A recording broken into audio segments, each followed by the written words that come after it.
Ay na, go na. Ayan na. Sa birthday ba ni Chris? Oo. Peps.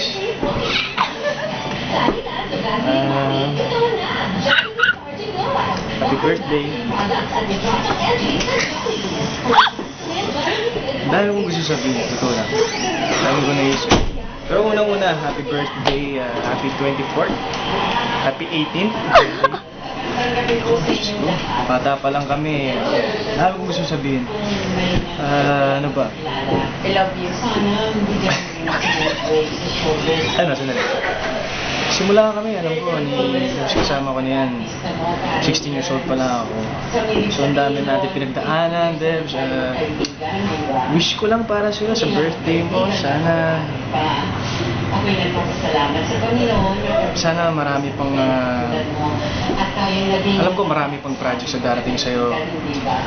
Wala akong humihiling kundi sana lahat ng mga pangarap mo, lahat ng gusto mo sa buhay, matupad.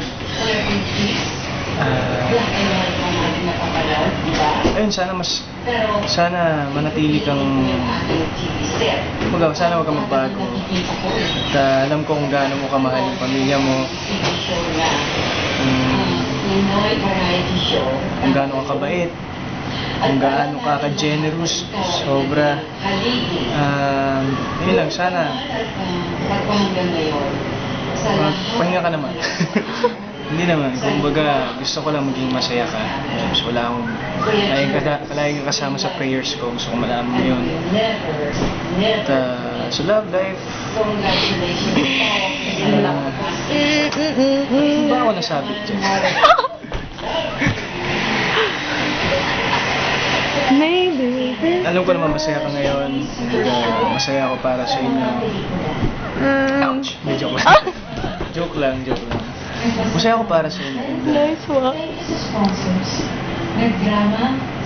Basta lagi mong tatandaan na natin siya. Lagi lang ako na, ano ba to? Lokohan, parang ano eh. Hindi to. Lagi mong tatandaan, lagi lang ako nandito para sa'yo. At so pag kinailangan mo ako, hindi ako magdadalawang isip na puntahan ka. Lagi mong tatandaan. Kahit ano man yung ginagawa ko, I make sure na mabibigyan kita ng oras. At yun, gusto ko magpasalamat. Pasalamat, Bebs, dahil lagi ka nandyan para sa akin. Ganun ka sa akin eh. Na kahit bad mood yan, kahit bad mood ka, kahit anong ginagawa mo, basta pag lumapit ako sa'yo, lagi akong may oras sa'yo, lagi akong binibigyan mo ng importansya. At gusto ko malaman mo na ganun kayo sa akin. Na lumipas man na maraming taon, marami pang birthdays, hindi ako magbabago. Thankful ako kay God na hanggang ngayon, ganito pa rin tayo ka-close. Kahit hindi na tayo masyadong nakikita tulad noon. Ayun, sana marami pang birthdays na dumating. Sana maka-attend ako. Dapat maka-attend ako sa birthday mo. At more projects, good health, alagaan mo yung health mo, Bebs. Alagaan mo yung kalusugan mo. Yun na lang yung hiling ko. Yung mga bawal sa'yo, huwag mo nang kainin. Mamaalat, iwasan mo na. Tapos, bigyan mo ng oras yung sarili mo. Pahinga.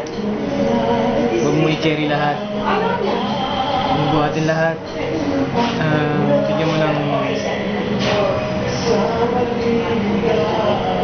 pamper mo yung sarili mo. Ayun, Bebs. All the best. Sana marami pang projects. Sana marami pa tayong pagtrabahuan. And mahal na mahal ka.